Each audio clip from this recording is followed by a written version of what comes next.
गुरुर्विष्णुः गुरुर्देवो महेश्वरः गुरुः साक्षात् परं ब्रह्म तस्मै श्री गुरवे नमः। सदाशिवसमारंभां शंकराचार्यमध्यमाम् अस्मदाचार्यपर्यन्तां वन्दे गुरुपरम्परां। शास्त्रं शारीरमीमांसा देवस्तु परमेश्वरः आचार्य शंकराचार्य सन्तु मे जन्म जन्मनि। नारायणं बद्मभुवं वसिष्ठं शक्तिं च तत्पुत्र पराशरं च व्यासं शुकं गौडपदं महान्तं गोविन्दयोगीन्द्रमथस्य शिष्यं श्रीशङ्कराचार्यमथस्य पद्मपादं च हस्तामलकं च शिष्यं तं तोटकं वार्तिककारमन्यान् अस्मद्गुरून् सन्ततमानतोऽस्मि। चित्रं पठतरोर्मूले वृद्धा शिष्या गुरुर्युवा गुरोस्तु मौनं व्याख्यानं शिष्यास्तु छिन्न संशयाः। എല്ലാവർക്കും എൻ്റെ നമസ്കാരം. ദക്ഷിണാമൂർത്തി സ്തോത്രത്തിലെ രണ്ടാമത്തെ ശ്ലോകത്തിലുള്ള അർത്ഥചിന്തനത്തിലേക്ക് ഏതാണ്ട് അതിൻ്റെ അവസാന ഭാഗത്തിലേക്ക് നാം കടക്കുകയാണ്. മായാവീവ വിജൃംഭയത്യപി മഹായോഗീവ യസ്വേച്ഛയ എന്ന ഒരു ഇന്ദ്രജാലക്കാരൻ എങ്ങനെയാണോ തൻ്റെ അതിപരിമിതമായ ഒരു ശക്തി കൊണ്ട് ഇല്ലാത്ത വസ്തുക്കളെല്ലാം ഉള്ളതായി കാണിച്ചുകൊണ്ട് പ്രദർശിപ്പിച്ചുകൊണ്ട് ഒരു കയറുണ്ടാക്കും. ആ കയറിങ്ങനെ മുകളിലൊക്കെ ആകാശത്തിലേക്ക് അങ്ങനെ പൊങ്ങി പോകുന്നത് പോലെ കാണും. ഈ ഇന്ദ്രജാലക്കാരൻ അത് പിടിച്ചുകൊണ്ട് മേൽപോട്ട് കയറും. പതുക്കെ പതുക്കെ പതുക്കെ അയാൾ അപ്രത്യക്ഷനാകും.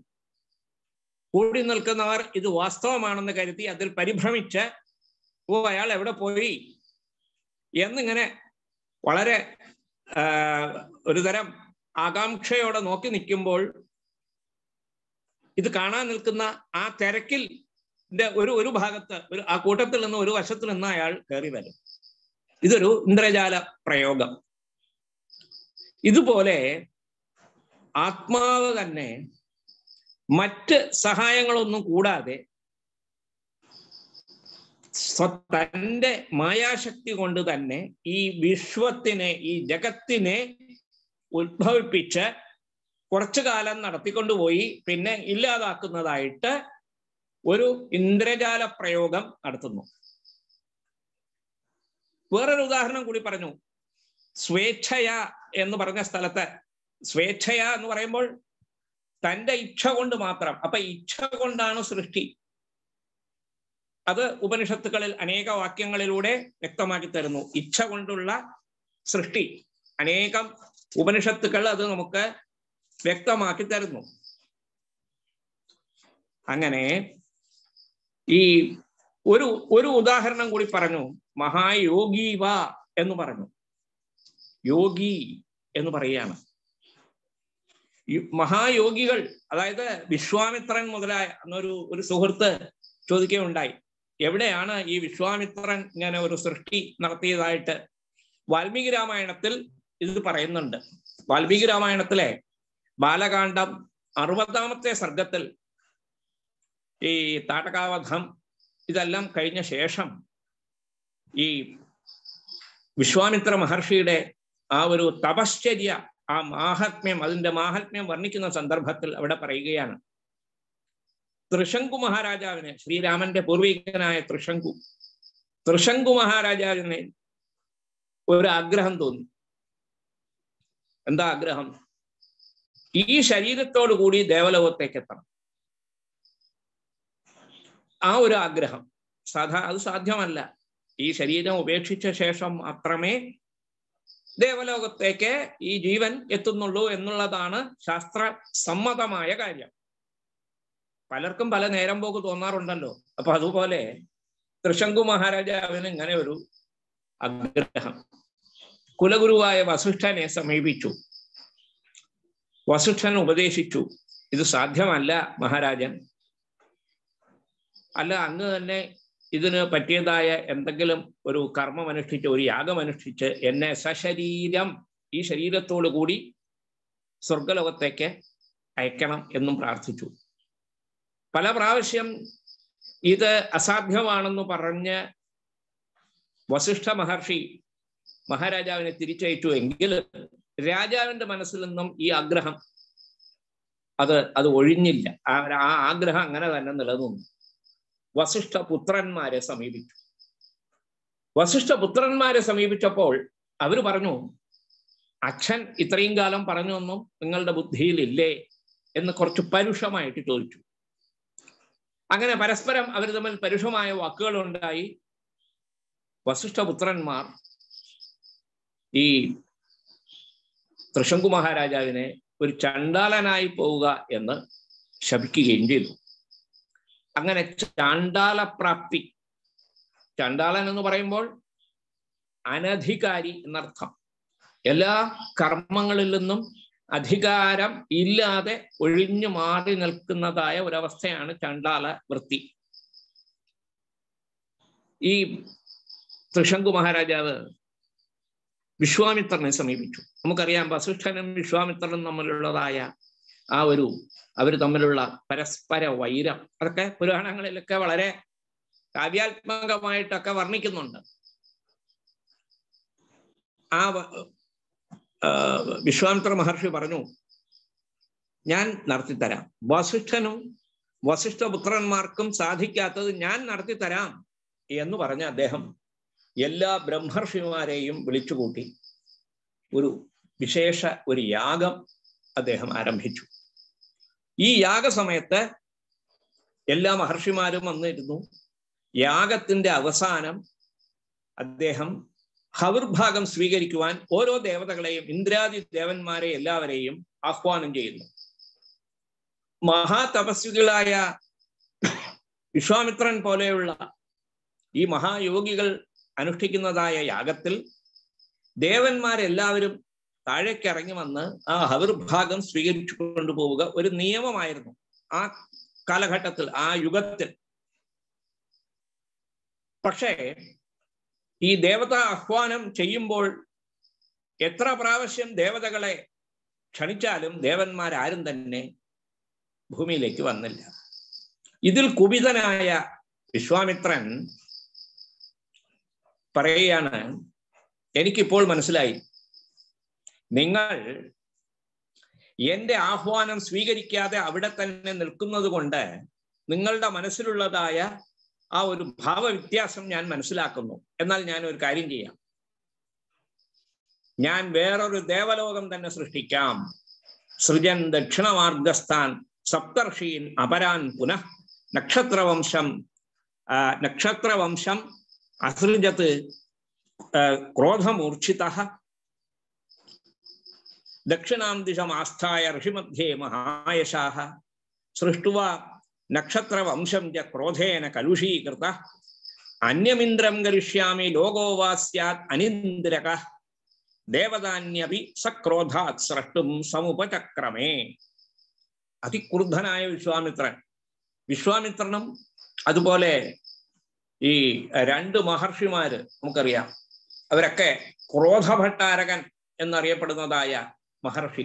ഇവരൊക്കെ ക്ഷണമാത്രം കൊണ്ട് അവർക്ക് ക്രോധം ഉണ്ടാകും. ദുർവാസാവ് അദ്ദേഹമാണ് ക്രോധഭട്ടാരകൻ.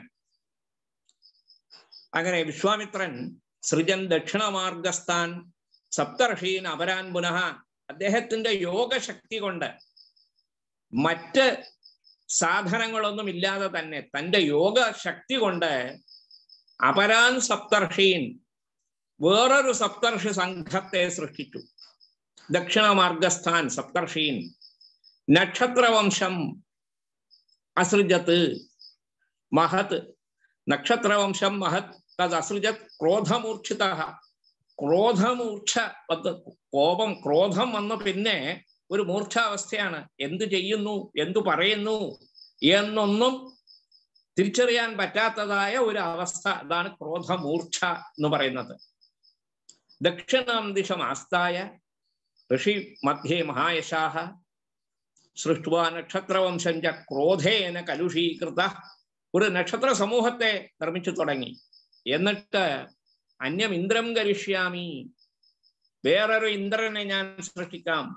ഈ ഇന്ദ്രന്റെ ഈ ഒരു നിയോഗം കൊണ്ടാണല്ലോ ദേവന്മാരാരും ഞാൻ അനുഷ്ഠിച്ച ഈ യാഗത്തിൽ അവിർഭാഗം സ്വീകരിക്കാൻ വരാത്തത്. അതുകൊണ്ട് അന്യമിന്ദ്രം കരിഷ്യാമി. വിശ്വാമിത്ര സൃഷ്ടി എന്ന് സാധാരണ പറയാറുണ്ട്. പൗരാണികന്മാർക്കിടയിലുള്ള ഒരു പറച്ചിലാണത്. അസാധാരണമായ ഏതെങ്കിലും ഒന്ന് കാണുമ്പോൾ പറയാറുണ്ട് ഇത് വല്ല വിശ്വാമിത്ര സൃഷ്ടിയുമാണോ എന്ന്. അന്യമിന്ദ്രം കരിഷ്യാമി, ഇത് വേറൊരു ഇന്ദ്രനെ ഞാൻ സൃഷ്ടിക്കാം. ഞാൻ പറഞ്ഞാൽ അനുസരിക്കുന്നതായ ഇന്ദ്രനെയും ദേവതകളെയും ദേവലോകത്തെയും നക്ഷത്ര സമൂഹത്തെയും സപ്തർഷി ഗണങ്ങളെയും എല്ലാം ഞാനിതാ സൃഷ്ടിക്കാൻ പോകുന്നു. മാത്രമല്ല ലോകോവാസ്യാത് അനിന്ദ്രക, ഈ ലോകത്തിൽ ഞാൻ ഇന്ദ്രനെ ഇല്ലാതാക്കാം എന്നാണ്. എന്റെ വിളിപ്പുറത്ത് വരാതെ എന്നെ അപമതിക്കുന്നതായ ആ ഇന്ദ്രൻ ഈ ലോകത്തിലേക്ക് ഇനി വരാത്ത വിധം ലോകോവാസ്യാത് അനിന്ദ്രക കരിഷ്യാമി. ഈ ലോകത്തിൽ ഇനി മറ്റു യാതൊരുത്തരും തന്നെ യാഗമനുഷ്ഠിച്ചാൽ ഹവിർഭാഗം സ്വീകരിക്കുവാൻ ദേവന്മാർ വരാത്ത വിധം, ഇന്ദ്രൻ വരാത്ത വിധം ഞാൻ അന്യമിന്ദ്രം കരിഷ്യാമി എന്ന് ദേവതാന്യപി സക്രോധാത് സ്രട്ടും സമുപചക്രമേ. മറ്റു ദേവതകളെല്ലാം സൃഷ്ടിക്കാനായി ഒരുമിട്ടു. അപ്പോഴത്തേക്കും എല്ലാ മഹർഷിമാരും ദേവന്മാരും എല്ലാവരും തന്നെ താഴേക്ക് വന്ന് വിശ്വാമിത്രനോട് പ്രാർത്ഥിച്ചു. ഇത് ലോകനിയതിക്ക് യോജിച്ചതല്ല, അങ്ങക്ക് അറിയാത്തതല്ല. ഈ സശരീരി, ശരീരത്തോടു കൂടി ഒരാൾക്ക് ദേവലോകത്തേക്ക് സ്വർഗലോകത്തേക്ക് പോകാനുള്ള ആ ഒരു സ്വാതന്ത്ര്യം ആർക്കും ഇല്ല. ഇത് ഈ വിധി മാറ്റാൻ കഴിയുന്നതുമല്ല, അങ്ങക്ക് അറിയാത്തതല്ലല്ലോ ഇത്. വസിഷ്ഠനോടുള്ള വൈരം കൊണ്ട് ഒരു പക്ഷേ അങ്ങ് ഇതിന് ഈ ഒരു പ്രവൃത്തിക്ക് അങ്ങ് ആരംഭിച്ചതായിരിക്കണം എന്നൊക്കെ പറഞ്ഞ് അദ്ദേഹത്തെ സമാധാനിപ്പിക്കുകയും അപ്പോൾ പറഞ്ഞു, ഈ ലോകമൊക്കെ ഞാൻ എന്ത് ചെയ്യട്ടെ എന്നാണ്. ഇപ്പോൾ ഞാൻ സൃഷ്ടിച്ച ലോകങ്ങൾ അവയെല്ലാം അവിടെ തന്നെ ആകാശത്തിൽ ജാജ്വല്യമാനാഹ എന്നാണ് പറയുന്നത്, ജ്വലിച്ചുകൊണ്ട് തന്നെ നിൽക്കട്ടെ. അർവാക്ഷിരഹ, തലകുത്തി വീഴുന്നതായ തൃശങ്കുവിനെ അപ്പോഴത്തേക്കും താഴേക്ക് വീഴ്ത്തിയെന്നാണ്. ഈ തൃശങ്കു തന്റെ തപശക്തി കൊണ്ട് തൃശങ്കുവിനെ ദേവലോകത്തേക്ക് അയച്ചുകൊണ്ടിരിക്കുമ്പോഴാണ് ഇന്ദ്രൻ അവിടെ നിന്ന് തടുത്ത തന്റെ ശക്തി കൊണ്ട് താഴേക്ക് വീണ്ടും പറഞ്ഞു വിടുന്നത്. അപ്പോഴേക്കും ആ തൃശങ്കു സ്വർഗം എന്നൊരു വ്യവഹാരം ഉണ്ടല്ലോ, നമ്മുടെ ഒരു തൃശങ്കു അവസ്ഥ എന്നൊക്കെ നമ്മൾ പറയാറുണ്ടല്ലോ, അവിടെയുമില്ല ഇവിടെയും ഇല്ല എന്ന്. അങ്ങനെ ആ തൃശങ്കു ഇപ്പോഴും ആ മധ്യത്തിൽ ഒരു സ്ഥലത്ത് ജ്വലിക്കുന്ന ഒരു നക്ഷത്രമായി മറ്റു നക്ഷത്ര സമൂഹങ്ങൾക്കൊപ്പം ഇപ്പോഴും നിലനിൽക്കുന്നു എന്നാണ് വാൽമീകി രാമായണത്തിൽ പറയുന്നത്. വാൽമീകി രാമായണം ബാലകാണ്ഡം 60-ാം സർഗത്തിലാണ് ഈ വസ്തുത ഇവിടെ സംഗ്രഹമായിട്ട് പ്രതിപാദിച്ചിട്ടുള്ളത്. മറ്റു പുരാണങ്ങളിലൊക്കെ വിസ്തൃതമായിട്ട് കാണപ്പെടുന്നുമുണ്ട്. ഇവിടെ പറഞ്ഞു വരുന്നത്, ഈ ഉദാഹരണം പറഞ്ഞത്, ഈ കഥ ഇവിടെ പറയുന്നത്, മായാവീവ വിജൃംഭയത്യപി മഹായോഗീവ യസ് സ്വേച്ഛയ എന്നാണ്. മറ്റ് സഹായ സഹകരണങ്ങളൊന്നും ഇല്ലാതെ തന്റെ ഇച്ഛ കൊണ്ട്, ഇച്ഛാമാത്രം പ്രഭോ സൃഷ്ടി എന്ന് പൗരാണികന്മാർ പറയാറുണ്ട്. ഇച്ഛ കൊണ്ട് മാത്രം, തന്റെ ആഗ്രഹം കൊണ്ട് മാത്രം സൃഷ്ടിക്കുന്നു എന്നാണ്. അതിന് പ്രമാണമായിട്ടുള്ളത് വേദം തന്നെയാണ്. ഈക്ഷാം ചകാര എന്ന്, ഈക്ഷത്യധികരണം എന്ന് തന്നെ ഈ വസ്തുത വിശദീകരിച്ചുകൊണ്ട് ബ്രഹ്മസൂത്രത്തിൽ 5-ാമത്തെ സൂത്രം മുതൽ 1-ാം അധ്യായം 1-ാം പാദത്തിലെ 5-ാമത്തെ സൂത്രം മുതൽ സാഖ്യന്മാരുടെ, പ്രബലരായ സാഖ്യന്മാരുടെ വാദം ഖണ്ഡിക്കുന്നതായ ഒരു അധികരണമുണ്ട്, ഈക്ഷത്യധികരണം എന്ന്. ഈക്ഷതേർന്ന ശബ്ദം എന്ന് വളരെ വിസ്തൃതമായ ഭൂമികയോടുകൂടി ആചാര്യസ്വാമികൾ അതിന് ഭാഷ്യം ചമയ്ക്കുകയാണ്. ഇവിടെ സ്വേച്ഛയ എന്ന് പറഞ്ഞു, തന്റെ ഇച്ഛ. സാധാരണ ഒരു കർത്തൃത്വം ഇപ്പൊ പ്രപഞ്ചത്തിൽ നാം കാണുന്നത് എങ്ങനെയെന്ന് പറഞ്ഞാൽ, ഒരു വസ്തു ഉണ്ടാക്കണമെങ്കിൽ അതിന് ചില മെറ്റീരിയൽസ് ഉണ്ടാവണം. ഒരു പ്ലാസ്റ്റിക് ബക്കറ്റ് വേണമെങ്കിൽ അതിനുള്ള ഒരു മൂല വസ്തു എന്തെങ്കിലും ഒന്നും ഉണ്ടാവണം, അതിൻ്റെ ഉപകരണങ്ങൾ വേണം. ഇവയൊന്നും കൂടാതെ ഒരു വസ്തു നിർമ്മിക്കാൻ സാധിക്കുന്നതല്ല. ശാസ്ത്രത്തിൽ പറയുന്ന ഉദാഹരണം കുലാലൻ, ഘടം, ദണ്ഡചക്രം മുതലായവയെല്ലാം. ഇവിടെയാണ് നാം കഴിഞ്ഞ ക്ലാസ്സിൽ വൈശേഷികന്മാരുടെ പരമാണുവാദത്തെക്കുറിച്ച് പറഞ്ഞത്. പ്രപഞ്ചത്തിന് കാരണം പരമാണുവാദം, പരമാണുക്കളാണ്. പൃഥിവി, ജലം, തേജസ്, വായു എന്നിവയുടെ പരമാണുക്കളും ആകാശവും കാലവും ദിക്കും ആത്മാവും മനസ്സും ഇവയാണ് ദ്രവ്യങ്ങൾ എന്ന് പറഞ്ഞുകൊണ്ട് ആത്മാവ് ജ്ഞാനാധികരണമാണ്, ജ്ഞാനാശ്രയമാണ്. ജ്ഞാനം എവിടെ കാണപ്പെടുന്നുവോ ആ ആധാരമാണ് ആത്മാവ്. അത് രണ്ടു തരത്തിലുണ്ട്. ഒന്ന് പരമാത്മാവ്, മറ്റൊന്ന് ജീവാത്മാവ്. തത്ര ഈശ്വര സർവജ്ഞ പരമാത്മാ ഏക ഏവ. ജീവാത്മാതു പ്രതിശരീരം ഭിന്നഃ വിഭുഃ നിത്യശ്ച എന്ന്. ജീവാത്മാവാകട്ടെ പ്രതിശരീരം ഭിന്നഃ എന്ന് പറയുമ്പോൾ ജീവബഹുത്വം അഥവാ ജീവനാനാത്വം ഉണ്ടാകുന്നു. അപ്പോ ഈശ്വര ഭിന്നമായ ജീവനാനാത്വം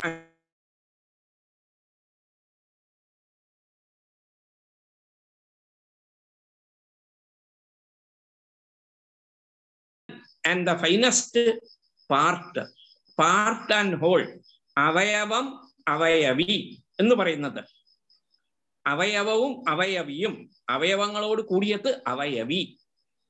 അവയവം ഉണ്ടെങ്കിൽ അത് ഈ അവയവി എന്ന് പറഞ്ഞാൽ ഈ അവയവങ്ങളിലാണ് അവ നിലനിൽക്കുന്നത്.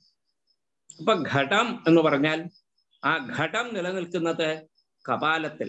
ഘടമായി രൂപപ്പെടുന്നതിന് മുമ്പുള്ള ഒരവസ്ഥയാണ് കപാലം എന്ന് പറയുന്നത്. രണ്ട് കപാലങ്ങൾ, രണ്ട് ഭാഗങ്ങൾ എന്ന് പറയാം വേണമെങ്കിൽ.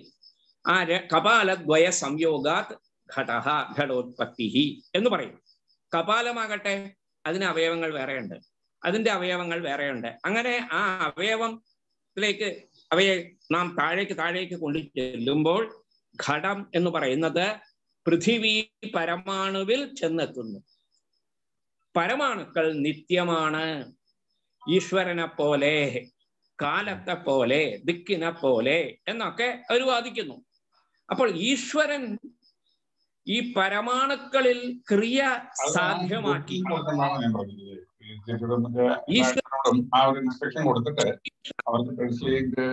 ഗ്രൂപ്പിന്റെ ലിങ്ക് മാക്സിമം ആളുകൾക്ക് ഷെയർ ചെയ്തിട്ട്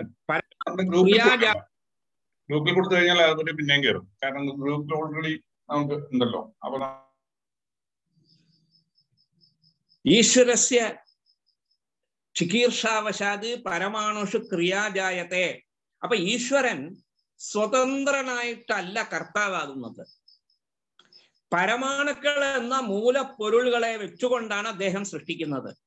ഈശ്വരൻ നിത്യമായതുപോലെ പരമാണുക്കളും നിത്യമാണ്. രണ്ട് പരമാണുക്കൾ ചേർന്ന് ഒരു ദ്യുണുകം, മൂന്ന് ദ്യുണുകങ്ങൾ ചേർന്ന് ഒരു ത്രണുകം, നാല് ത്രിണുകങ്ങൾ ചേർന്ന് ഒരു ചതുരണുകം. ഇങ്ങനെ ക്രമേണ ഉത്പന്നമായി പൃഥിവി, കാണുന്നതായ പൃഥിവി, മഹത്തായ പൃഥിവി, മഹത്യാപഹ, മഹത്തേജ, മഹാൻ വായു എന്നിവയൊക്കെ ഉണ്ടായി എന്നാണ് പറയുന്നത്. അപ്പോൾ ഈശ്വരൻ അവിടെ സ്വതന്ത്ര കാരണത്വം, ഇവിടെ ശ്ലോകത്തിൽ പറഞ്ഞ സ്വേച്ഛയ എന്നുള്ളതില്ല. അവിടെ മായാവി എന്ന് പറയുന്ന ഈ മായാവി ഇന്ദ്രജാലക്കാരൻ എന്തോ ചില ചെപ്പിടി വിദ്യയൊക്കെ കാണിച്ചുകൊണ്ടാണ് ഇന്ദ്രജാലം സൃഷ്ടിക്കുന്നത്, ഇല്ലാത്ത വസ്തുക്കളൊക്കെ ഉണ്ടാക്കുന്നത്. അതുപോലെ ഉദാഹരണത്തിൽ പറഞ്ഞതായ സാക്ഷാൽ യോഗി, മഹായോഗിയായ വിശ്വാമിത്ര മഹർഷി ആകട്ടെ അന്യം ഇന്ദ്രം കരിഷ്യാമി എന്ന് പറഞ്ഞതിൽ അദ്ദേഹം അന്വേഷിച്ച് തേടി നടന്നില്ല, ഏതെങ്കിലും വസ്തുക്കൾ ഉണ്ടോന്നല്ല. തൻ്റെ മനസ്സുകൊണ്ട് തന്നെ അദ്ദേഹം വേറെ സൃഷ്ടിച്ചു. ആരെയൊക്കെ? സപ്തർഷിമാരെയും നക്ഷത്ര സമൂഹത്തെയും എല്ലാം, മറ്റു ദേവന്മാരെയും എല്ലാം അദ്ദേഹം സൃഷ്ടിക്കാൻ തുടങ്ങി എന്നാണ്. അപ്പോൾ അങ്ങനെയുള്ള ഒരു സ്വാതന്ത്ര്യം വൈശേഷികൻ പറയുന്നതായ ഈശ്വരന് ഇല്ല. ഒരു ലിമിറ്റഡ് ക്രിയേറ്റർഷിപ്പ് വേണമെങ്കിൽ അങ്ങനെ പറയാം. ആ ഒരു കാരണത്വമാണ് ഉള്ളത്. അതുകൊണ്ടാണ് അവർ നിമിത്ത കാരണം എന്ന് പറഞ്ഞത്. ഇൻസിഡന്റൽ കോസ് എന്നൊക്കെ ഇംഗ്ലീഷുകാർ പറയും. സമവായി കാരണം പരമാണുക്കൾ, അതുപോലെ പരമാണു സംയോഗം അസമവായി കാരണം, നിമിത്ത കാരണം ഈശ്വരൻ എന്നും പറയും. അപ്പോൾ ഈശ്വരന് അവിടെ സ്വേച്ഛാകർത്തൃത്വമില്ല. പക്ഷേ ഈശ്വരന് ഒരു പ്രത്യേക ജ്ഞാനം അവർ നൽകുന്നു. സർവജ്ഞനാണെന്ന് പറഞ്ഞല്ലോ. എന്താ ഈശ്വരന്റെ കർത്തൃത്വം? എങ്ങനെ? നമ്മുടെ കർത്തൃത്വം പോലെയാണോ? ഒരു കുലാലനുണ്ട്. കുലാലന് ഘടം മാത്രമേ ഉണ്ടാക്കാൻ അറിയുള്ളൂ. കുലാലനെ കൊണ്ട് ഒരു വസ്ത്രം നെയ്തെടുക്കുവാൻ കഴിയുന്നതല്ല. അതേപോലെ വസ്ത്രം നെയ്തെടുക്കുന്ന ഒരു തന്തുവായനൻ, ആ വ്യക്തിക്ക് ഘടം നിർമ്മിക്കുവാൻ കഴിയുന്നതുമല്ല. വളരെ വളരെ ലിമിറ്റഡ് ഓപ്ഷനാണ് ഉള്ളത്. പക്ഷെ ഈശ്വരൻ അങ്ങനെയല്ല, അത് നൽകുന്നുണ്ട്. ചികീർഷ കൃതിമത്വം എന്ന് പറയും. അതായത് ഒരു പ്രത്യേക തരം ഒരു പദങ്ങളൊക്കെ കൊണ്ടാണ് അവരതിലെ ഈശ്വരന്റെ ഇതിലേക്ക് കൊണ്ട് നിർത്തുന്നത്. ഒരു പ്രത്യേക ഒരു അപകട സന്ധിയിലാണ് ഈശ്വരനെ അവർ കൊണ്ട് പ്രതിഷ്ഠിച്ചിരിക്കുന്നത്. അതിന് കാരണം ഈ വൈശേഷിക ദർശനം, ന്യായ ദർശനം, ഇവയെല്ലാം അവയുടെ ആരംഭകാലത്തിൽ ഈശ്വരനെ കുറിച്ച് ചിന്തിച്ചിരുന്നില്ല. സാഖ്യന്മാരെ പോലെ സാഖ്യന്മാർ അതിൽ ഉറച്ചു നിന്നു അവസാനം വരെ. പക്ഷേ വൈശേഷികന്മാർക്കും ഈ നൈയായികന്മാർക്കും ഏതോ ഒരു കാലഘട്ടത്തിൽ ഈശ്വരനെ കൂടി ഇതിൽ ഉൾക്കൊള്ളിച്ചാൽ കൊള്ളാമെന്ന് തോന്നി. അങ്ങനെ ഈശ്വരനെ കൂടി അതിൽ കൊണ്ടുവന്നപ്പോൾ അത് വേണ്ട വിധത്തിൽ അവർക്ക് അവിടെ കൊള്ളിക്കാൻ സാധിച്ചില്ല. അവസാനം ഈശ്വരൻ ഉപാദാന ഗോചര അപരോക്ഷജ്ഞാന ചികീർഷാ കൃതിമത്വം ഈശ്വരസ്യ കർത്തൃത്വം എന്ന് പറഞ്ഞു. പരമാണുക്കൾ വരെ കാണാൻ കഴിയും ഈശ്വരന്. നമുക്ക് പരമാണു കാണാൻ കഴിയുന്നതല്ല, പ്രത്യക്ഷമല്ല. 6 പരമാണുക്കൾ ചേർന്നതായ തൃണുകം മാത്രമാണ് നമുക്ക് പ്രത്യക്ഷമാകുന്നത്. വേറെയും പല അനുഭവത്തികളുണ്ട് അവരുടെ മതത്തിൽ. ഈ ദുണുകം എങ്ങനെ ഉണ്ടാകുന്നു, തൃണുകം എങ്ങനെ ഉണ്ടാകുന്നു എന്നുള്ളതിലൊക്കെ പല അപകടങ്ങളുണ്ട്. അതൊക്കെ വിശദമായിട്ട് സൂത്രഭാഷ്യത്തിൽ ആചാര്യൻ അവിടെ അതെല്ലാം പ്രതിപാദിച്ച് ആ അനുഭവത്തികൾ കൊണ്ട് അവയെല്ലാം നിരാകരണം ചെയ്യുന്നു. മാത്രമല്ല ഈ വൈശേഷികന്മാർ ഈ ഈശ്വരനെ സങ്കല്പിക്കുന്ന സന്ദർഭത്തിൽ ഈശ്വരൻ സ്വാതന്ത്ര്യം നൽകുന്നില്ല, പരിപൂർണ സ്വാതന്ത്ര്യമില്ല. അവിടെയാണ് അപകടം. നമ്മുടെ വേദാന്തി മതത്തിലാകട്ടെ തന്നിൽ നിന്ന് തന്നെയാണ്, ആത്മാവിൽ നിന്ന് തന്നെയാണ് ഈ വിശ്വം, ഈ പ്രപഞ്ചം പുറപ്പെടുന്നത്. അങ്ങനെ വൈശേഷിക മതം. അതുപോലെ ഇവിടെ ഈ ബീജസ്യാന്തരിവാങ്കുരഹ എന്ന് പറഞ്ഞ സ്ഥലത്ത് ബീജത്തിൽ ഉള്ളിലുള്ളതായ അങ്കുരം പുതുതായി ഉത്പന്നമാകുന്നു എന്ന് വൈശേഷികം പറയുന്നു. It's A new product, it's A finished product എന്നാണ് വൈശേഷികം പറയുന്നത്. സാഖ്യൻ പറയുന്നത് ബീജത്തിന്റെ ഉള്ളിൽ ഒരു അനിശ്ചിത അവസ്ഥയിൽ അങ്കുരമുണ്ട് എന്ന് പറയും. രണ്ടുപേരും അപകടകാരികൾ എന്നാണ് ആചാര്യൻ സമർത്ഥിക്കുന്നത്.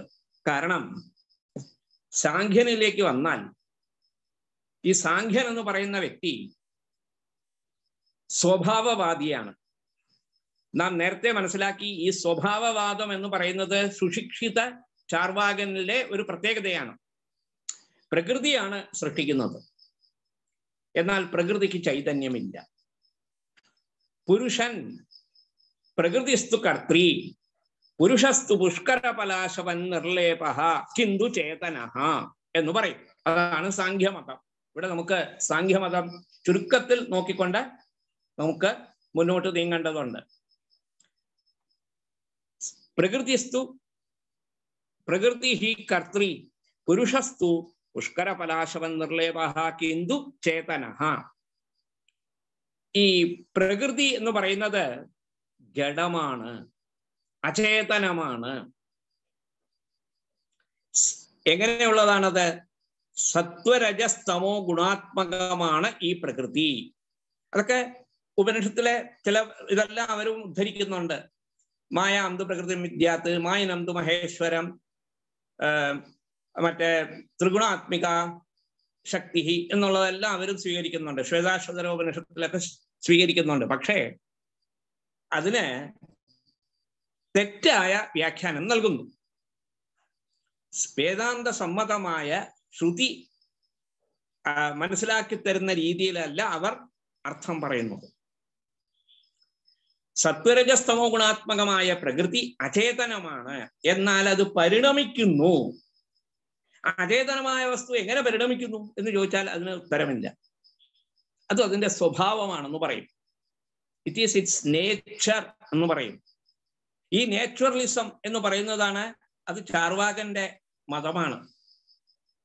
ആ ചാർവാകന്റെ മതത്തിന്റെ പല അംശങ്ങളും സ്വീകരിച്ചുകൊണ്ട് ഒപ്പം തൻ്റെ ആശയം പ്രകടിപ്പിക്കുന്നതിന് ഉതകുന്ന രീതിയിലുള്ള വേദവാക്യങ്ങളെ തൻ്റെ ആ ബുദ്ധി കൽപ്പന അനുസരിച്ച് വ്യാഖ്യാനിച്ചുകൊണ്ടും ഈ സാഖ്യ സിദ്ധാന്തം മുന്നോട്ട് വയ്ക്കുന്നു. ഈ സാഖ്യം കപില മഹർഷി അരുളി ചെയ്തതെന്നാണ് പറയപ്പെടുന്നത്. ഭാഗവതത്തിൽ കപിലാവതാരം വളരെ വിശദമായിട്ട് പറയുന്നുണ്ട്. സിദ്ധാനാം കപിലോ മുനിഹി എന്ന് തന്നെ അതെ ഭഗവത്ഗീത വിഭൂതി യോഗത്തിലും കപില മഹർഷിയെ അവിടെ പറയുന്നുണ്ട്.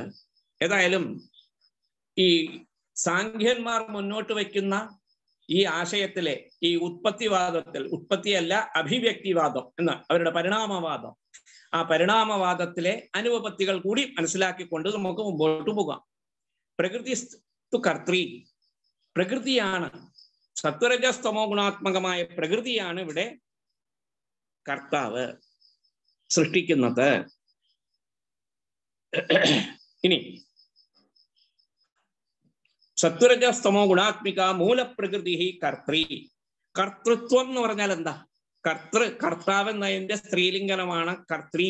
പ്രകൃതി എന്നത് സ്ത്രീലിംഗമായതുകൊണ്ടാണ് കർത്തൃ എന്ന് പറയുന്നത്. കർത്തൃത്വം എന്ന് പറഞ്ഞാൽ കൃതിമത്വം എന്നർത്ഥം. കൃതിമത്വം അതായത് സൃഷ്ടിക്കുക, ഉണ്ടാക്കുക എന്നുള്ളത്. ഇത് ബുദ്ധിയുടെ പ്രവൃത്തിയാണ്. നമ്മൾ ഈ നാരായണീയ ശ്ലോകത്തിൽ ആ ഉപാഖ്യാന സ്ഥലത്ത് വളരെ സംഗ്രഹിച്ച് ഈ സാഖ്യസിദ്ധമായതിനെ കുറിച്ച് പറയുന്നുണ്ട്. സാഖ്യവാദത്തെക്കുറിച്ച് പ്രകൃതി മഹദഹങ്കാരശ്ച മാത്രശ്ച ഭോജാന്നപി ഹൃദവിദശാക്ഷി പൂരുഷ പഞ്ചവിംശ ഇതി വിദിത വിഭാഗോ മുച്യത്തെ സൗ പ്രകൃത്യ കപിലതനുരുചിത്വം ദേവഹൂത്യൈന്യഗാദീഹി എന്ന് പറയുന്നുണ്ട്. അവിടെ വിസ്തരിച്ച് പറയുന്നുണ്ട്. ഇത് ചുരുക്കി പറയാണ്. സാഖ്യ സിദ്ധാന്തത്തിലെ അവിടത്തെ ആ പ്രത്യേകതകളെല്ലാം എടുത്തു പറയുകയാണ്. പ്രകൃതി പുരുഷ വിവേചനം, അതാണ് മോക്ഷം. പ്രകൃതി എന്ന് പറയുന്നത് കർത്തൃത്വം, പുരുഷന് ചൈതന്യം. ഒരാൾക്ക് ചൈതന്യവും മറ്റൊരാൾക്ക് കർത്തൃത്വവും. ഇതെങ്ങനെ ഒത്തുചേരും? ഇവിടെയാണ് അപകടം വരുന്നത്. യഹാ ചേതനഃ സഹ കർത്ത എന്ന് പറഞ്ഞാൽ നമുക്ക് അംഗീകരിക്കാം. ചൈതന്യമുള്ള വ്യക്തിക്ക്, ജ്ഞാനമുള്ള വ്യക്തിക്ക് മാത്രമേ കർത്തൃത്വവും ഉണ്ടാകാൻ സാധ്യതയുള്ളൂ. അതാണ് അവിടുത്തെ ന്യായം. പ്രകൃതിക്ക് കർത്തൃത്വമുണ്ട്, എന്നാൽ ജഡം. പുരുഷന് കർത്തൃത്വം ഇല്ല, ചൈതന്യമുണ്ട്, എന്നാൽ കർത്തൃത്വം ഇല്ല. കർത്തൃത്വ അഭിമാനം ഉണ്ടാകുന്നു. പുഷ്കരബലാശവൻ നിർലേപഹ എന്നാണ്. പ്രകൃതി തൻ്റെ കാര്യമായ ബുദ്ധിയിലൂടെ പ്രവർത്തിക്കുന്നു. ബുദ്ധിയിൽ നിന്നും മറ്റ്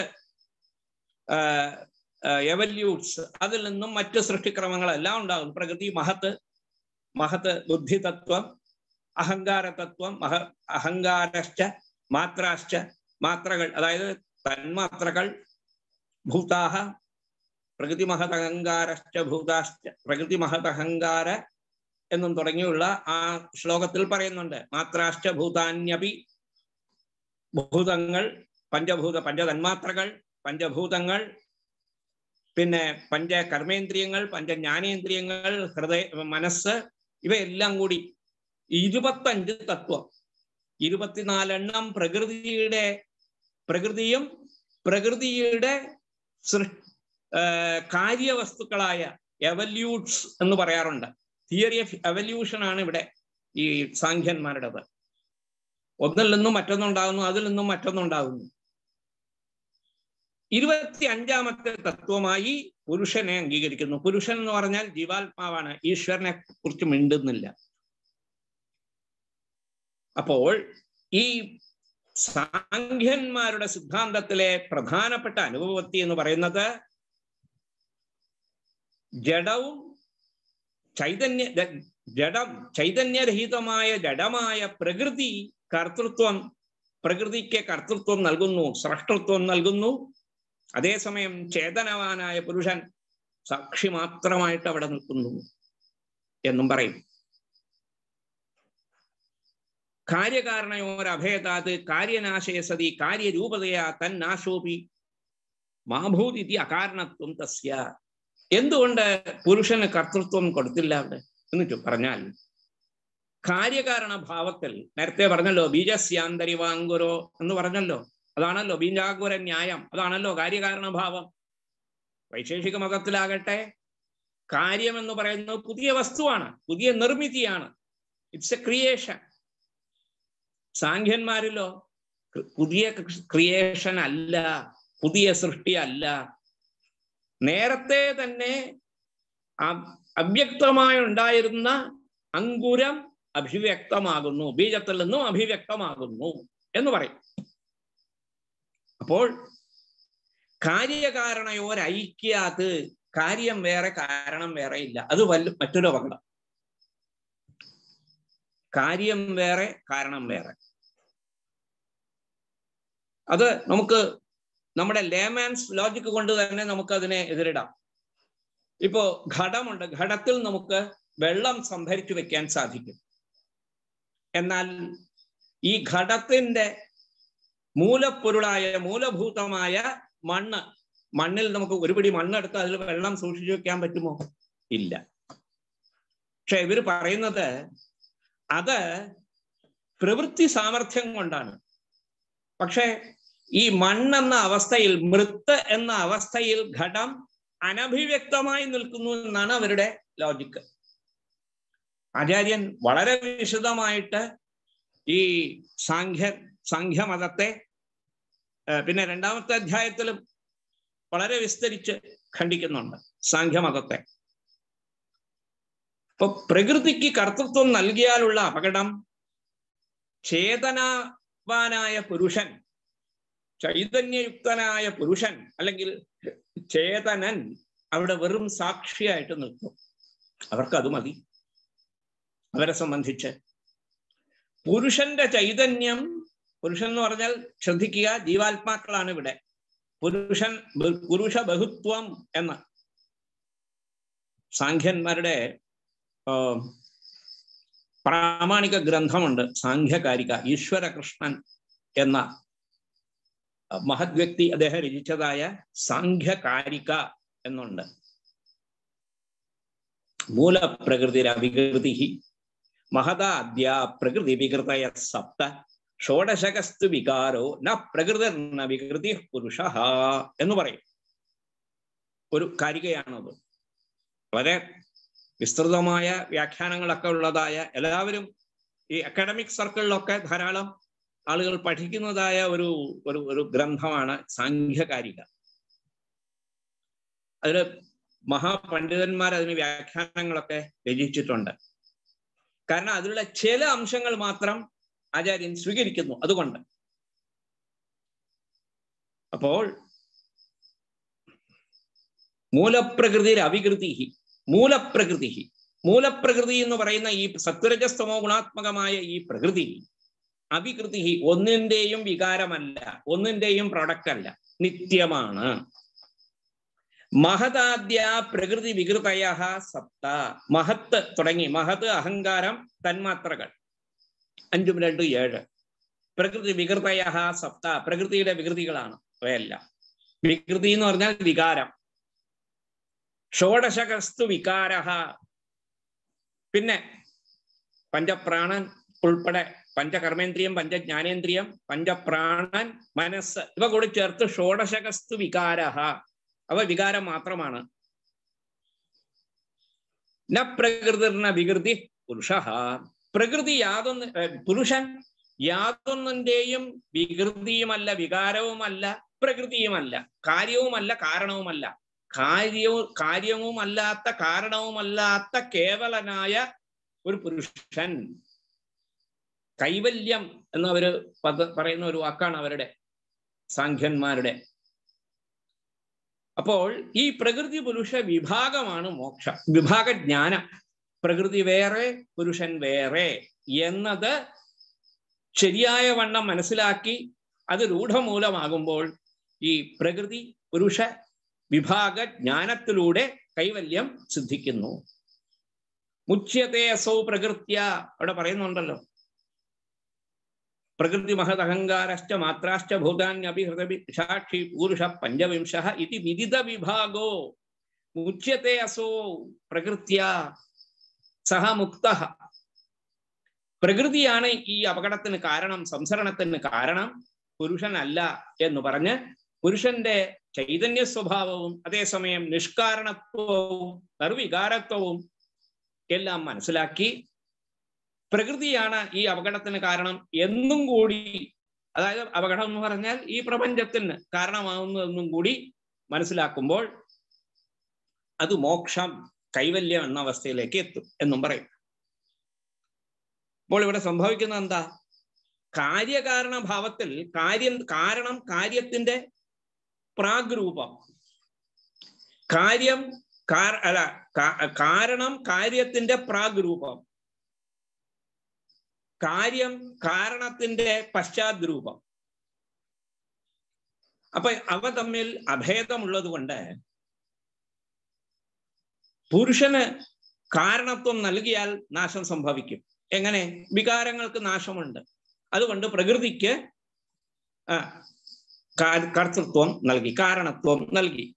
ഇങ്ങനെ പോകുന്നു അവരുടെ ബുദ്ധിഗത ചൈതന്യ അഭിമാന അന്യഥാ അനുപത്യ തത്കൽപ്പനം. പുരുഷനെ അവർക്ക് കൽപ്പിക്കേണ്ടി വരുന്നു, നിർബന്ധിതരായിത്തീരുന്നു. ജീവാത്മാവ് ചേതനൻ ആയ ഒരാളെ കൽപ്പനം സൃഷ്ടിക്കേണ്ടി വരുന്നു.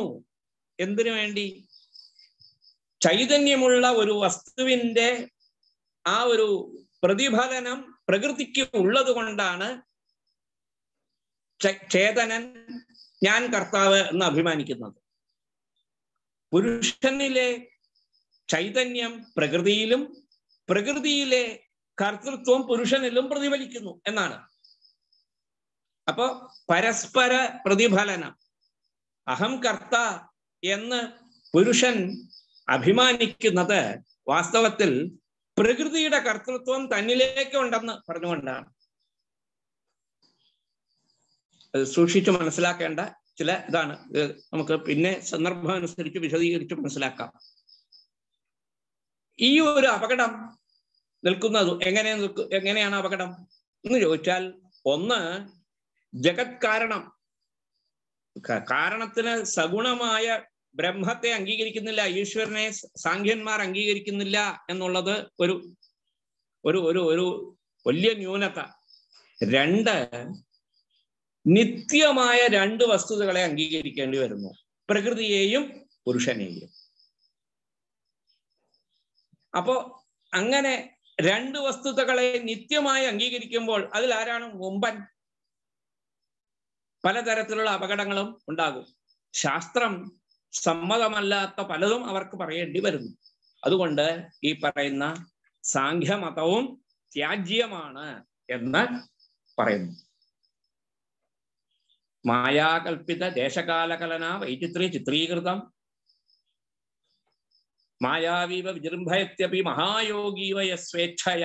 അപ്പോൾ ഈ സൃഷ്ടിയെ സംബന്ധിച്ചുള്ള അപമതങ്ങൾ, പരമാണുക്കളാണ് സൃഷ്ടിക്കുന്നതെന്ന് പറയുന്ന വൈശേഷികനും പ്രകൃതിയാണ് സൃഷ്ടിക്കുന്നത് സ്വഭാവവാദം പറയുന്നവനായ സാഖ്യനെയും തിരസ്കരിച്ചുകൊണ്ട് മായാശബളിത ബ്രഹ്മമായ സാക്ഷാത് പരമേശ്വരൻ, ഈശ്വരൻ പ്രപഞ്ചത്തെ സൃഷ്ടിക്കുന്നു എന്ന്. എങ്ങനെ? പരമേശ്വരസ്തു അവിദ്യാകൽപ്പിതാത് ശരീരാത്. അപ്പൊ ഒരു സംശയം വരും, സൃഷ്ടിക്കണമെങ്കിൽ ഒരു ശരീരം വേണ്ടേ എന്നൊക്കെ. പലതരത്തിലുള്ള അപകടങ്ങളൊക്കെ ഉണ്ട്, അവാന്തരമായ പല ചർച്ചകളുമുണ്ട്. ഇച്ഛാമാത്രം ഭഗവാന് ഏത് രൂപവും സ്വീകരിക്കാമെന്ന് ഇവിടെ പ്രമാണങ്ങളുണ്ട്. പരമേശ്വരസ്തു അവിദ്യാകൽപ്പിത ശരീരാത്ത്, അവിദ്യാകൽപ്പിതമായ ഒരു ശരീരം. അദ്ദേഹം ജീവനിൽ നിന്നും ഭിന്നനാകുന്നു എന്ന് മനസ്സിലാക്കി തരാൻ. പരമേശ്വരസ്തു അവിദ്യാകൽപിതാത് ശരീരാത് കർത്തൃഭോക്തൃ വിജ്ഞാനാത്മാഖ്യാത് അന്യഃ യഥാ കർത്തൃഭോക്തൃ വിജ്ഞാനാത്മാഖ്യാത് അന്യഃ യഥാ മായാവിനഃ ചർമ്മ ഖഡ്ഗധരാത് സൂത്രേണ ആകാശം അധിരോഹതഃ സ ഏവ മായാവി പരമാർത്ഥരൂപോ ഭൂമിഷ്ഠോ അന്യഃ. മായാവിയെപ്പോലെ പ്രപഞ്ചത്തെ സൃഷ്ടിച്ചുകൊണ്ട് എന്നാൽ പ്രപഞ്ചത്തിൽ നിന്നും ഭിന്നനായി നിൽക്കുന്നു. അവിദ്യാകൽപിതാത് ശരീരാത്. അതൊരു എപ്പോഴും ഈ ക്രിയേഷൻ, അതായത് ഈ സൃഷ്ടിയെക്കുറിച്ചുള്ള ചർച്ച നമ്മുടെ ശാസ്ത്രങ്ങളിൽ ഒരു സ്ഥലത്തും എത്തി നിൽക്കില്ല. അത് വളരെ രസകരമായ ഒന്നാണ്. ഇനി ഇപ്പൊ ബാഹ്യ സഹകാര്യ സാധനാഹീനാഹ എന്നാണ് ഇവിടെ മാനസോല്ലാസത്തിൽ പറയുന്നത്. ബാഹ്യ സഹകാര്യ സാധനഹീനാഹ സങ്കല്പമാത്ര സഹകാരിണഃ യഥാ യോഗിനോ വിശ്വാമിത്രാദയഃ വിചിത്രം ജഗത് ഭോഗക്ഷമം ആരചിതവന്തഃ ഇത് പുരാണാദിഷു പ്രസിദ്ധം. ഇപ്പൊ നമ്മൾ വായിച്ചല്ലോ പുരാണങ്ങളിലൊക്കെ, ഇപ്പൊ രാമായണത്തിലൊക്കെ സൂചിപ്പിച്ചതുപോലെ ബാഹ്യ സഹകാരികളായ മറ്റു സാധനങ്ങളൊന്നും കൂടാതെ സങ്കല്പമാത്ര തന്റെ സങ്കല്പം ഇച്ഛ മായാവീവ വിജൃംഭയത്യപി മഹായോഗീവ യസ്വേച്ഛയ എന്ന് പറഞ്ഞ സ്ഥലത്തെ ഇച്ഛ. സങ്കല്പമാത്ര സഹകാരിണഃ യഥാ യോഗിനോ വിശ്വാമിത്രാദയഃ മഹായോഗികളായ വിശ്വാമിത്രൻ മുതലായവർ വിചിത്രം ജഗത്ത് ഭോഗക്ഷമം ആരചിതവന്തഃ ഭോഗക്ഷമമായ അനുഭവവേദ്യമാകുന്നതായ ജഗത്തിനെ, വിചിത്രമായ ജഗത്തിനെ, വൈചിത്ര്യമുള്ളതായ നാനാത്വമുള്ളതായ ജഗത്തിനെ അവർ സൃഷ്ടിച്ചതുപോലെ ഈ കഥകളെല്ലാം പുരാണാദിഷു പ്രസിദ്ധം. തഥൈവ ഈക്ഷണമാത്രേണ സ്വേച്ഛ അപരപര്യായേണ. സ്വേച്ഛ, തൻ്റെ ഇച്ഛ എന്ന് പറയുന്ന അതാണ് ഈക്ഷണം. ഭഗവാനപി വിചിത്രം ജഗത് സൃജേത്. ഭഗവാൻ വിചിത്രമായ ഈ പ്രപഞ്ചത്തെ തന്നിൽ നിന്ന് തന്നെ മായാശക്തി കൊണ്ട് സൃഷ്ടിക്കുന്നു. അത്ര സംഭാവന കാര്യം. അപ്പോ ചോദിക്കാം, തന്നിൽ നിന്നും സൃഷ്ടിക്കുന്നു എന്ന് പറഞ്ഞാൽ അവിടെ ഭഗവാൻ തന്നെ, ഈശ്വരൻ തന്നെ പ്രപഞ്ചമായിട്ട് മാറിയില്ലേ എന്നൊക്കെയുള്ള ചോദ്യങ്ങളൊക്കെ ഉണ്ട്. പാശ്ചാത്യ സിദ്ധാന്തങ്ങളിലൊക്കെ ഇതൊരു വലിയ ചർച്ചയാണ്. അതിലുള്ള അനുപപത്തികളെല്ലാം ഈ ശാങ്കര ഭാഷ്യത്തിൽ, ഈ സാഖ്യമത ഖണ്ഡനത്തിൽ ആചാര്യൻ വളരെ പ്രബലമായ യുക്തികളോടെ അവതരിപ്പിച്ച് നമ്മെ മനസ്സിലാക്കി തരുന്നു. വിശ്വാമിത്രാദയ പൂർവേ പരിപക്വ സമാധയ ഉപാദാനോപകരണ പ്രയോജന വിവർജിതാഃ സ്വേച്ഛയാ സസൃജു സർഗം സർവഭോഗോപബൃംഹിതം എന്ന്. അങ്ങനെ വിശ്വാമിത്രൻ മുതലായവർ ഉപാദാനം, ഉപകരണം, ഉപാദാനം കാരണം, material cost, non material cost, ഇതൊന്നും ഇല്ലാതെ അതിന് ഉപകരണങ്ങൾ, ഇപ്പൊ ഒരു കുലാലന് ദണ്ഡം, ചക്രം മുതലായവ വേണം. അതൊന്നും വേണ്ട, ടൂൾസ് വേണം. നിർമ്മിതിക്ക് ഒരു ടൂൾസ് വേണമല്ലോ നമുക്ക്, നമ്മെ സംബന്ധിച്ച്. ഒരു കാർ നിർമ്മിക്കുന്നു, അല്ലെങ്കിൽ സ്കൂട്ടർ നിർമ്മിക്കുന്നു എന്ന് പറഞ്ഞാൽ അതിന് വേണ്ടതായ ഉപകരണങ്ങളൊക്കെ വേണം. ഇവിടെ അതൊന്നുമില്ലാതെ ഉപാദാന ഉപകരണ പ്രയോജന വിവർജിതാഃ സ്വേച്ഛയാ സസൃജുഃ സർഗം സർവഭോഗോപബൃംഹിതം എന്ന് ആചാര്യനും ഇത് അവിടെ സൂത്രഭാഷ്യത്തിൽ വ്യക്തമാക്കുന്നു. കഥം ബ്രഹ്മചേതനം സദ് അസഹായം പ്രവർത്തേത. മറ്റുള്ളതിന്റെ സഹായം കൂടാതെ ബ്രഹ്മ എങ്ങനെയാണ്, ചേതനമായ ബ്രഹ്മം എങ്ങനെയാണ് ഇത് പ്രവർത്തിക്കുന്നത്? ദേവാധിപതി ബ്രൂമഹ, ദേവന്മാർക്ക് ഇത് സാധ്യമാണല്ലോ. യഥാ ലോകേ ദേവാഹ പിതരഹ ഋഷയഃ ഇത്യേവമാദയോ മഹാപ്രഭാവാശ്ചേതനാഃ അപി സന്തോ അനപേക്ഷേവ കിഞ്ചിത് അബാഹ്യം. ബാഹ്യമായ വസ്തുക്കളുടെ ഒരു സഹായവും കൂടാതെ ദേവന്മാർ, പിതൃക്കൾ, ഋഷിമാർ മുതലായ മഹാപ്രഭാവ തേജസ്വികൾ സാധനം ഐശ്വര്യ വിശേഷയോഗാത്ത് അവിധ്യാന മാത്രേണ സങ്കല്പ മാത്രേണ സ്വതയേവ ബഹൂനി നാനാസംസ്ഥാനി ശരീരാണി, ഇവയെല്ലാം സൃഷ്ടിച്ചതായ വസ്തുതകളെല്ലാം നമ്മുടെ മുമ്പിലുണ്ട് എന്ന്. ഇത് മന്ത്രം, അർത്ഥവാദം, ഇതിഹാസം, പുരാണം മുതലവയുടെ പ്രമാണങ്ങളിലൂടെ നമുക്ക് മനസ്സിലാക്കാം. ഇത്തരത്തിലുള്ള സൃഷ്ടികളെല്ലാം ദേവന്മാരും ഋഷിമാരും പിതൃക്കളും ഒക്കെ സൃഷ്ടിച്ചു, മറ്റു ഉപകരണങ്ങളുടെ ഒരു സഹായവും കൂടാതെ അവരുടെ തപശക്തി കൊണ്ട്, അവരുടെ മാത്രമായ വിശേഷമായ തപശക്തി കൊണ്ട്. ഇത് എവിടെ നിന്നാണ് നമുക്ക് മനസ്സിലാക്കാൻ കഴിയുന്നത് എന്ന് ചോദിച്ചാൽ, ഇതിന്റെ എല്ലാം എവിടെയാണ് വൗച്ചർ എവിടെ നിന്ന് കിട്ടുന്നു എന്ന് ചോദിച്ചാൽ, മന്ത്രങ്ങളുണ്ട്, അർത്ഥവാദങ്ങളുണ്ട്, ഇതിഹാസങ്ങളുണ്ട്, പുരാണങ്ങളുമുണ്ട്.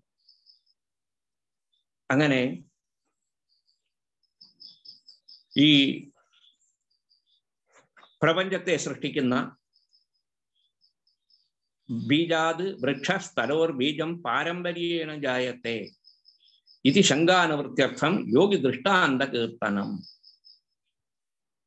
ശങ്ക ബീജാത് വൃക്ഷ തരോഹോ ബീജം പാരമ്പര്യേണ ജായത എന്ന് പറയുന്ന ആ വാദത്തെ, ആ സംശയത്തെ ഇല്ലാതാക്കാനാണ് യോഗി ദൃഷ്ടാന്ത കീർത്തനം. ഇപ്പോൾ ഇവിടെ പറഞ്ഞത് ഈശ്വരൻ മായ കൊണ്ട് സൃഷ്ടിക്കുന്നു, പക്ഷേ മായാധീനനല്ല എന്നും നാം മനസ്സിലാക്കണം. യഥാ സ്വയം പ്രസാരിതയാ മായയാ മായാവി തൃഷ്വപി കാലേഷു ന സംസ്പൃശ്യത്തെ. ഇന്ദ്രജാലക്കാരൻ അറിയാം, ഇത് അയാൾ സൃഷ്ടിക്കുന്ന ഈ ഇന്ദ്രജാല പ്രയോഗമെല്ലാം കാണികൾക്ക് വേണ്ടി മാത്രമാണ്, പ്രേക്ഷകർക്ക് വേണ്ടിയാണ്, അയാൾക്കല്ല. അയാൾക്കതറിയാം. അതുപോലെ യഥാ സ്വയം പ്രസാരിതയാ മായയാ മായാവി തൃഷ്വപി കാലേഷു ന സംസ്പൃശ്യത്തെ. 3 കാലത്തിലും ഈ മായാകാര്യങ്ങളുടെ സംസ്പർശം മായാവിക്ക് ഉണ്ടാകുന്നതല്ല, ഈശ്വരനും ഉണ്ടാകുന്നതല്ല. കാരണം എന്താ? അവസ്തുത്വാത്. അവയൊക്കെ വാസ്തവികമല്ല. ഇന്ദ്രജാല സൃഷ്ടിയൊന്നും വാസ്തവികമല്ല. ഏവം പരമാത്മാപി സംസാരമായ ന സംസ്പൃശ്യത്തെ. പ്രപഞ്ചത്തിൽ മായ കൊണ്ട് ഉള്ളതുപോലെ തോന്നിക്കുന്നതായ ഈ വസ്തുതകളുടെ സംസ്പർശം പരമാത്മാവിനും ഉണ്ടാകുന്നതല്ല. അതിന് അങ്ങനെ ഉദാഹരണങ്ങളൊക്കെ പറഞ്ഞുകൊണ്ട് ആചാര്യൻ ഇത് സമർത്ഥിക്കുന്നു. ഈ യോഗി ഉദാഹരണം പറഞ്ഞു. അതുപോലെ തന്നെ ഭഗവാന്റെ സത്യകാമ സത്യസങ്കല്പ. ഭഗവാൻ സത്യകാമനും സത്യസങ്കല്പവുമാണ്. അതായത് he has in himself all these powers എന്നുള്ളത് പ്രയോർ ടു ദി ക്രിയേഷൻ. ഈ ക്രിയേഷൻ എന്ന് പറയുന്നത്, സൃഷ്ടി എന്ന് പറയുന്നത് ഒരു അവാസ്തവികമായ ഒരു പ്രൊജക്ഷൻ മാത്രമാണെന്ന് വേദാന്തി സമർത്ഥിക്കുന്നു. മനോജൃംഭണരാഹിത്യേഥാ സാക്ഷി നിരാകുല മായാജൃംഭണത പൂർവം സത്തൈവ നിരാകുലം. ഇങ്ങനെ അനേകം ശ്ലോകങ്ങളിലൂടെ മഹാന്മാരെല്ലാവരും തന്നെ ഇവിടെ ഇത് പറഞ്ഞു വന്നു പോകും. അപ്പോ ഇവിടെ ഈ ശ്ലോകത്തിലൂടെ മനസ്സിലാക്കി തരുന്ന കാര്യങ്ങൾ, അതായത്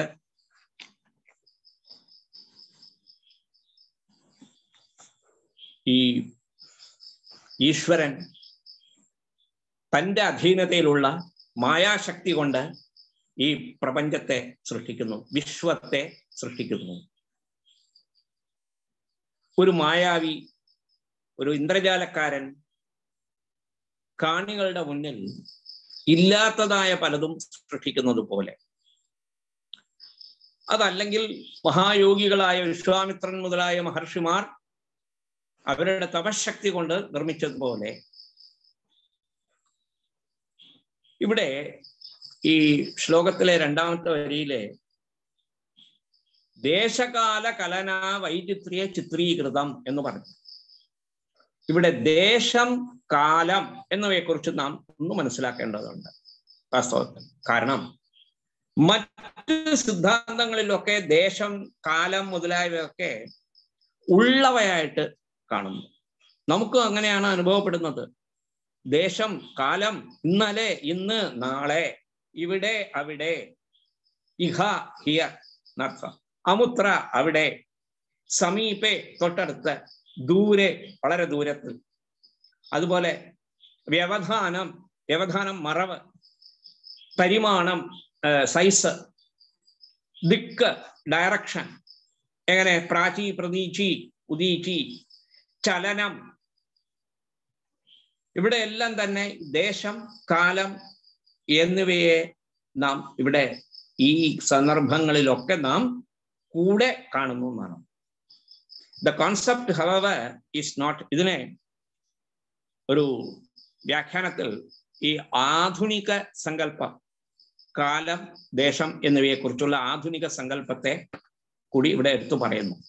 ഞാൻ അതും കൂടി വായിക്കാം. താല്പര്യമുള്ളവർ അത് ശ്രദ്ധിച്ച് അതിലെ വസ്തുതകളെ മനസ്സിൽ ഇരുത്താൻ കൂടി വേണ്ടിയാണ് ഞാൻ ഇത് വായിക്കുന്നത്. The concept of space, however, is not a simple one. ഇംഗ്ലീഷിലാണുള്ളത്. The scientists are not decided as to whether space is a totality of points or continuum. C-O-N-T-I-N-U-U-M, continuum. Even the use of numbers, which helps a great deal in parlance, is of no avail as far as the question of what constitutes space is concerned. Further difficulties, such as the extent of space, the geometry appropriate to it, etc., are also not fully answered. The involvement of time in respect of the notion of motion makes it all the more complicated. Whether space is to be distinguished as other than time, or whether a meaning is to be attached to the so-called space-time, is also a moot question.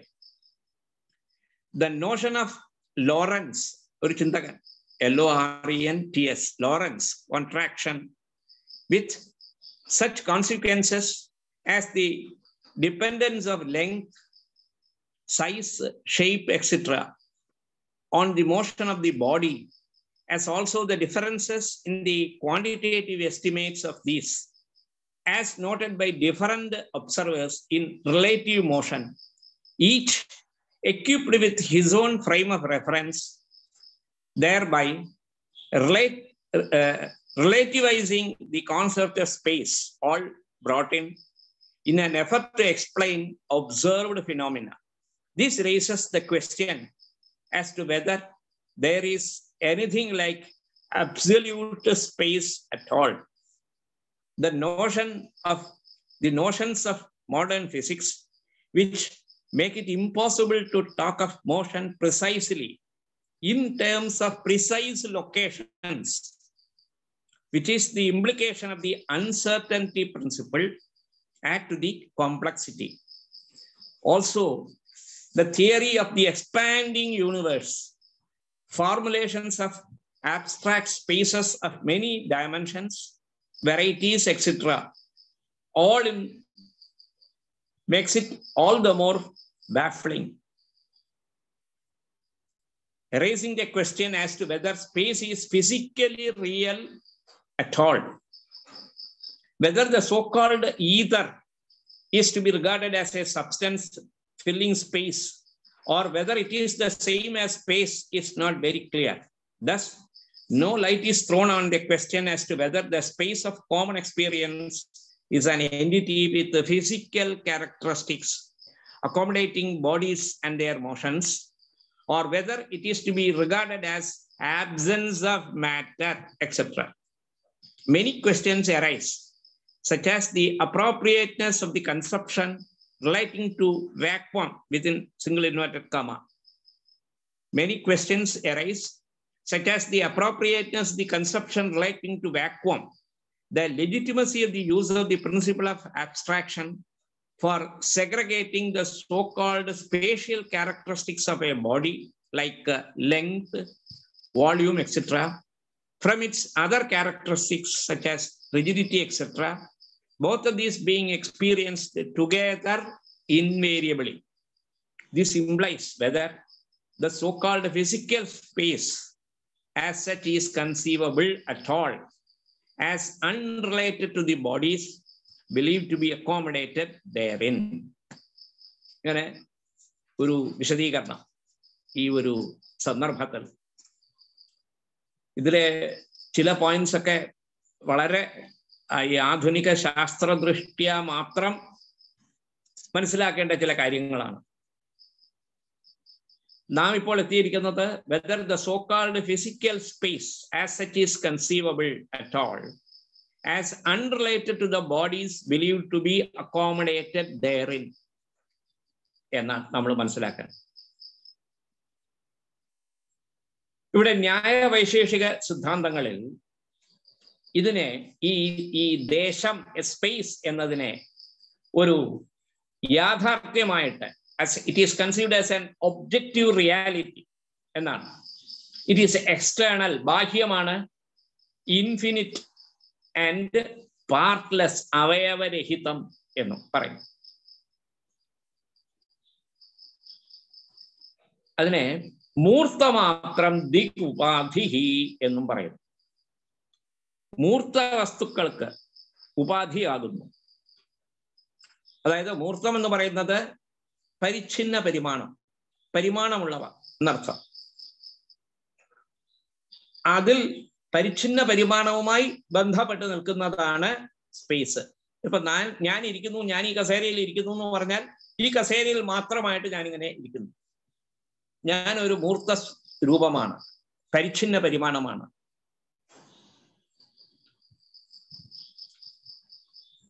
ഈ പറയുന്ന ഈ ദിക്ക് ദേശത്തെ കാലവുമായി ബന്ധപ്പെടുത്തണോ എന്നൊക്കെ ചോദ്യങ്ങളുണ്ട്. പക്ഷെ നൈയായികന്മാർ അത് അംഗീകരിക്കുകയില്ല. ആധുനിക നൈയായികന്മാരാകട്ടെ, അവർ നവീന നൈയായികന്മാർ, അവർ ഈ കാലം ദേശം ഇത് രണ്ടിനെയും അവർ ഈശ്വരനിലേക്ക് ചുരുക്കിക്കൊണ്ടുവരുന്നു. ഈശ്വരനാണെന്ന് തന്നെ അവർ പറയുന്നു. എന്നാൽ സാഖ്യന്മാരാകട്ടെ, അവരുടെ ദൃഷ്ടിയിൽ ഈ ദിക്ക്, അതായത് ദേശത്തെ അവർ ഒരു ഭൂതം ആയിട്ട് കണക്കാക്കുന്നു, ആകാശത്തിന്റെ ഒരു ഭൗതിക വസ്തുവായിട്ട് കണക്കാക്കുന്നു. അങ്ങനെ ബൗദ്ധ ചിന്തയിലേക്ക് എത്തിയാൽ അവർ ഇതിനെ ആവരണ അഭാവമാത്രം എന്ന് പറയുന്നു. ആവരണ അഭാവമാത്രം എന്നാണ് അവര് സൂചിപ്പിക്കുന്നത്. ഇങ്ങനെ പല ചർച്ചകളുണ്ട്. നമ്മളിപ്പോ വേദാന്തത്തിൽ നമ്മുടെ ഈ ദേശം, ദിക്ക് എന്താണെന്ന് നാം മനസ്സിലാക്കണം. അത് ദിക്കാലൗ അപ്രാമാണികത്വാന്നോക്തേ ആകാശസേവ ദിക് വ്യവഹാര ജനകത്വ സംഭവാത് ദിശഃ ശ്രോത്രമിതി ശ്രുതേശ്ച എന്ന് ദിക്ക് ആകാശത്തിന്റെ ഔപാധികമായ ഭേദം മാത്രമാണ്, വസ്തു അന്തരമല്ല, അതിൽ നിന്നും ഭിന്നമായിട്ടുള്ള ഒരു വസ്തുവല്ല എന്ന് ശ്രുതിയിൽ നിന്നും മറ്റ് പ്രമാണങ്ങളിൽ നിന്നുമൊക്കെ മനസ്സിലാക്കണം. അതുപോലെ ഈ ആകാശം എന്നത്, ദിക്ക് എന്ന് പറയുന്നത്, അത് സാക്ഷിവേദ്യം ആണെന്നും സിദ്ധാന്തത്തിൽ സമർത്ഥിക്കുന്നു. അതിനെക്കുറിച്ചുള്ള ചെറിയ ചില വിവരണങ്ങളോടുകൂടി, കാലത്തെക്കുറിച്ചുള്ള ഒരു ചർച്ചയോടുകൂടി നമുക്ക് ഈ മുന്നോട്ട് പോകാം. അതോടുകൂടി രണ്ടാമത്തെ ശ്ലോകത്തിന്റെ ഈ ഒരു ചിന്തനം നമുക്ക് സമാപിപ്പിക്കാം. എല്ലാവർക്കും നമസ്കാരം.